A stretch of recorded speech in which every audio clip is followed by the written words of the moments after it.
नमस्कार दोस्तों, मेरा नाम है अश्विनी सिंह। आज हम इसकी लास्ट और सेकंड वीडियो जो है करेंगे गवर्नर जनरल की।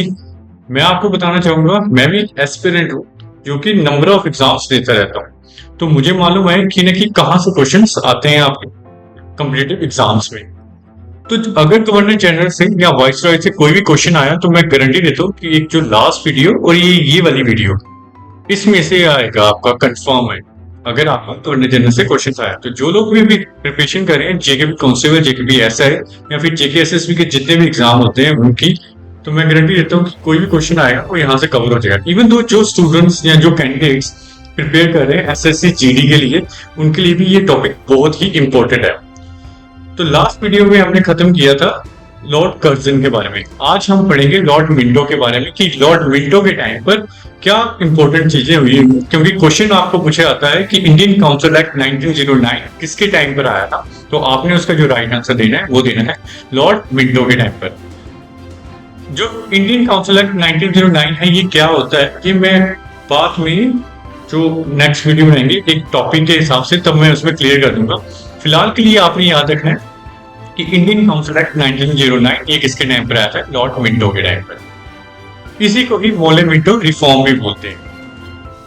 हल्का से मैं इससे रिलेटेड आइडिया दे देता हूँ। इसका मतलब है कि सेपरेट इलेक्टोरल जो मुस्लिम, जैसे मान लो कि अगर मैं जेएनके की बात करूं तो अगर जेएनके में मुस्लिम मेजोरिटी ज्यादा है तो यहाँ पर क्या किया जाएगा कि अगर यहाँ पे कोई चीफ मिनिस्टर के लिए खड़ा होता है या फिर एमएलए के लिए खड़ा होता है तो जो वोट देने का अधिकार रहेगा वो भी कौन देंगे, मुस्लिम ही देंगे। अगर हिंदू 10% है या 20% है, उनको कोई अधिकार नहीं होगा कि वो वोट डालें। तो अब मेरे ख्याल से आपको क्लियर भी हो गया होगा कि इंडियन काउंसिल एक्ट 1909 क्या था। नेक्स्ट हम बात करेंगे हार्डिंग के बारे में। ये 1910 से 1916 तक रहा। इनके टाइम पे जो इंपॉर्टेंट चीजें हुई वो क्या हुई, थर्ड ग्रैंड दिल्ली दरबार रखा। अभी तक आपको मालूम है कि टोटल 2 बार पहले दिल्ली दरबार लग चुका हुआ है। एक लगा था लॉर्ड किंग के टाइम पर, लिटन के टाइम पर, दूसरा लगा था लॉर्ड कर्जन के टाइम पर, और तीसरा जब लग रहा है ये कब लगा, लॉर्ड हार्डिंगे के टाइम पर। ये लगा था 1911 में। मैं बताना चाहूंगा इसमें जॉर्ज फिफ्थ को बुलाया गया था। फर्स्ट वर्ल्ड वॉर जो है 1914 में स्टार्ट हुई, वो भी इन्हीं के ही टाइम पर, हार्डिंगे के टाइम पे। गांधी जी इंडिया में साउथ अफ्रीका से आए थे इन्हीं के ही टाइम पे, हार्डिंगे के टाइम पे। और कब आए थे, 9 जनवरी को। अब आपको पता होना चाहिए कि 9 जनवरी को ही एनआरआई डे और प्रवासी भारतीय दिवस भी मनाया जाता है। फिर लोकमान्य तिलक और एनी बेसेंट ने होम रूल मूवमेंट स्टार्ट की थी। बहुत इंपॉर्टेंट है कि होम रूल मूवमेंट किसने स्टार्ट की थी और किसके टाइम पर हुई थी, तो ये हुई थी लॉर्ड हार्डिंगे के टाइम पे थी और ये 1916 में स्टार्ट हुई थी। अगले जो इंपॉर्टेंट वाइसरॉय हैं वो है लॉर्ड कैम्सफोर्ड।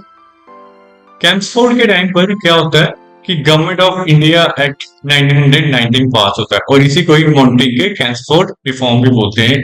खाली आपने इतना सा याद रखना है कि गवर्नमेंट ऑफ इंडिया एक्ट 1919 किसके टाइम पर आया था, तो वो आया था लॉर्ड कैम्सफोर्ड के टाइम पर। इस रिलेटेड और इंपॉर्टेंट पॉइंट्स हैं वो ये हैं कि रॉलेट एक्ट जो है 1919 ये भी कैम्सफोर्ड के टाइम पर है। जलियांवाला बाग मैसेकर ये भी इन्हीं के टाइम पर है और ये डेट काफी इंपॉर्टेंट है जलियांवाला बाग मैसेकर की, अप्रैल 13, 1919। क्वेश्चंस डायरेक्ट आ जाता है कॉम्पिटिटिव एग्जाम में कि जलियांवाला बाग मैसेकर किस कब हुआ था, तो आपने याद रखें 13 अप्रैल 1919। नॉन कॉपरेशन मूवमेंट भी कैम्सफोर्ड के टाइम पर हुई है। खिलाफत मूवमेंट, ये खिलाफत लिख दिया गलती से, इसकी अगर टी कर दीजिएगा आइएगा, खिलाफत मूवमेंट ये भी इसके टाइम पर। अब वो कई बार पूछता है कि कौन से ईयर में खिलाफत मूवमेंट स्टार्ट हुआ, तो 1919 में कमेटी बनी थी खिलाफत मूवमेंट की, और जो नॉन कॉपरेशन मूवमेंट है वो 1920 में हुआ। फिर इसके बाद में जो व्यूमेन यूनिवर्सिटी है वो पुणे में फाउंड हुई 1960 में। आपने मुझे कमेंट सेक्शन में बताना कि जो व्यूमेन यूनिवर्सिटी है 1919 में उसके फाउंडर का क्या नाम है, काफी इंपॉर्टेंट है ये भी क्वेश्चन। सेंट्रल कमीशन जो है वो अपॉइंट होता है 1917 में। ये किस लिए होता है कि न्यू एजुकेशन पॉलिसीज के लिए। तो आप क्वेश्चन ऐसे पूछा जाता है कि सेटलर कमीशन किस चीज से रिलेटेड है, तो ये है एजुकेशन पॉलिसी से रिलेटेड। और ये कब हुआ था, 1917 में, और किसके टाइम पर हुआ था, जो हार्डिंगे है उसके टाइम पर, माफ कीजिएगा कैम्सफोर्ड के टाइम पर।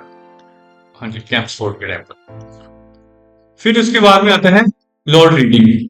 जो रीडिंग है ये 1921 से लेकर 1926 तक रहता है। इसके टाइम पर जो रोलेट एक्ट पहले पास हुआ था कैंप्सफोर्ड के टाइम पर, उसको रिपेल कर देते हैं, यानी कि उसको खत्म कर देते हैं। और नॉन कोऑपरेशन मूवमेंट भी खत्म हो जाता है रीडिंग के टाइम पे भी। जो प्रिंस ऑफ वेल्स है वो आते हैं इंडिया में कब, 1921 में। और ये याद रखना है किसके टाइम पर, रीडिंग के टाइम पर। मोपला रेबलिन, ये जेकेएसएसपी के मैंने 2 से 3 पेपर देखे हैं जिनमें ये पूछा गया है कि मोपला रेबलिन ये किससे रिलेटेड है, तो ये है केरला से रिलेटेड और कब हुआ था, 1921 में। फिर है फॉर्मेशन ऑफ सबराज पार्टी। आपने बताना है कि इसकी फॉर्मेशन किसने की है, ये आपने कमेंट सेक्शन में खुद मुझे बताना है। सबराज पार्टी की फॉर्मेशन भी रीडिंग के टाइम पर होती है। कम्युनिस्ट पार्टी है, उसके फाउंडर का नाम है एम.एन. रॉय, ये भी 1921 में और इसी के टाइम पर ही होता है। ककोरी ट्रेन जो है ये बहुत इंपॉर्टेंट है, ये 1925 में होती है। और आपने बताना है कि जो ककोरी ट्रेन के जो main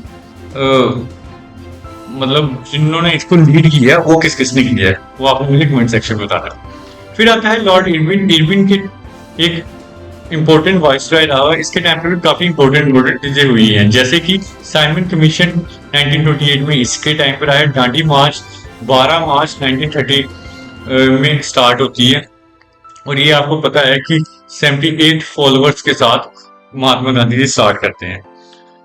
civil disobedience movement 1930, naturally Dandi march हुई है, तो दांडी मार्च का मतलब ही यही है कि आपने क्या करना है, कानून तोड़ना है। तो सॉल्ट मेकिंग का कानून इसमें तोड़ा जाता है और ये सिविल डिसोबीडियंस का भी मूवमेंट यही मतलब यही होता है कि आपने क्या करना है, कानून तोड़ना है।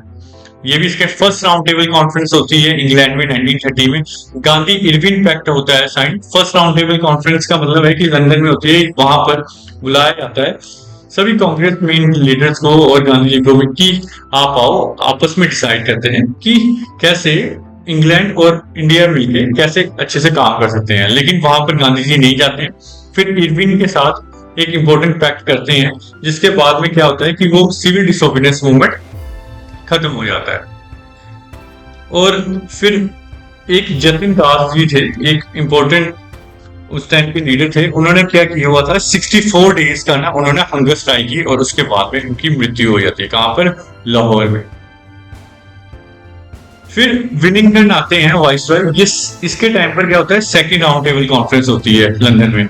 आपको पता है गांधी इरविन पैक्ट पास पैक्ट साइन हुआ था इससे पहले। तो जो सेकंड राउंड टेबल कॉन्फ्रेंस होती है इसके टाइम पर लंदन में गांधी जी भी जाते हैं। फिर थर्ड राउंड टेबल कॉन्फ्रेंस होती है, इसके टाइम पर भी गांधी जी जाते हैं लेकिन कोई भी हल नहीं निकलता है।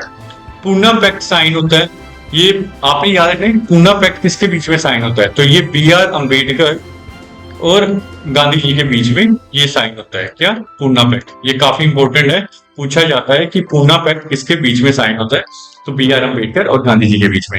गवर्नमेंट ऑफ इंडिया एक्ट 1935 आता है इसी के टाइम पे ही। और मैं आप बताना चाहूंगा जो हमारा आज का कॉन्स्टिट्यूशन है उसमें 75% का जो मटेरियल है वो हमें गवर्नमेंट ऑफ इंडिया एक्ट 1935 से ही लिया गया हुआ है। इसके बाद में इंपॉर्टेंट वाइसरॉय आते हैं, वो आते हैं लिंथको।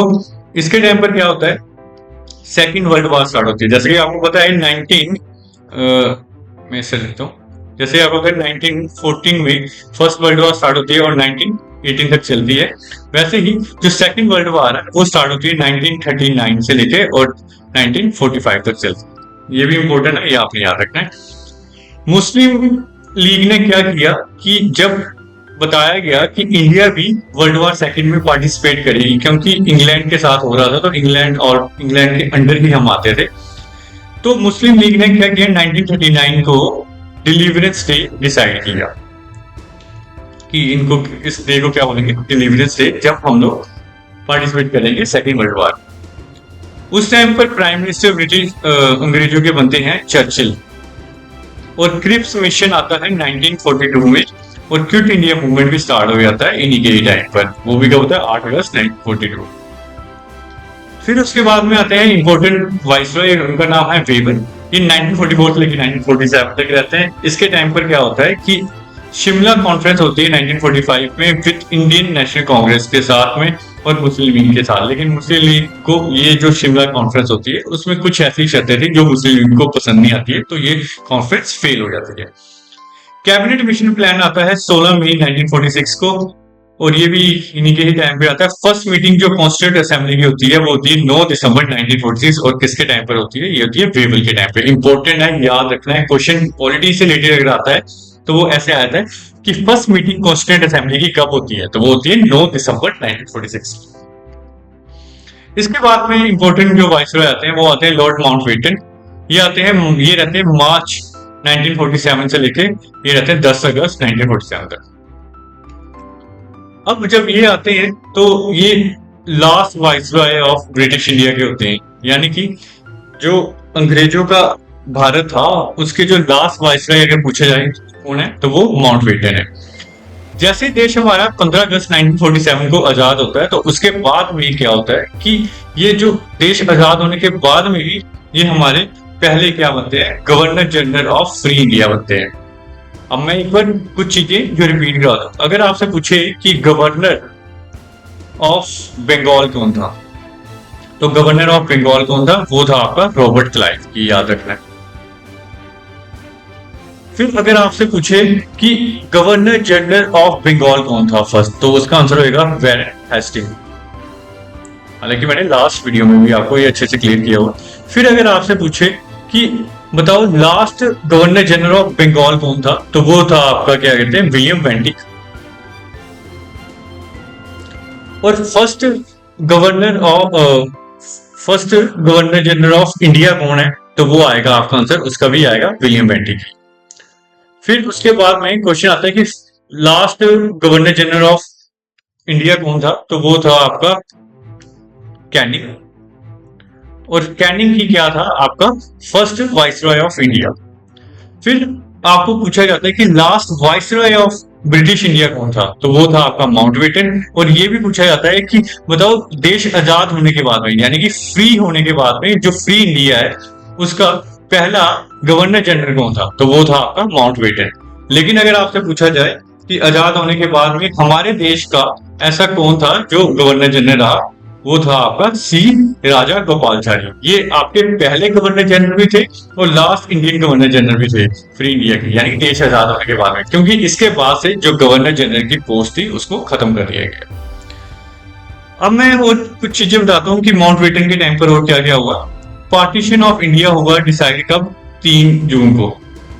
और हमारा क्वेश्चन आता है कि हमारा देश किस एक्ट के थ्रू पास फ्री हुआ है, तो वो हुआ है इंडियन इंडिपेंडेंस एक्ट के थ्रू क्या हुआ है? हमारा देश आजाद हुआ है। और वो उससे रिलेटेड जो इंपॉर्टेंट चीजें वो ये है कि ये सबसे पहले ब्रिटिश पार्लियामेंट में पास हुआ था कब? 4 जुलाई 1947। और उसमें ये डिसाइड किया गया कि 15 अगस्त 1947 को हमारे देश को आजाद कर दिया जाए। ये जो इंपॉर्टेंट पॉइंट्स थे सारे के सारे मैंने आपको क्लियर कर दिए हुए हैं। अगर इससे रिलेटेड कुछ भी क्वेश्चन आया गवर्नर जनरल से, तो मैं 100% श्योर हूं कि वो जो मैंने आपको ये प्रोवाइड किया मटेरियल इसी में से ही आएगा।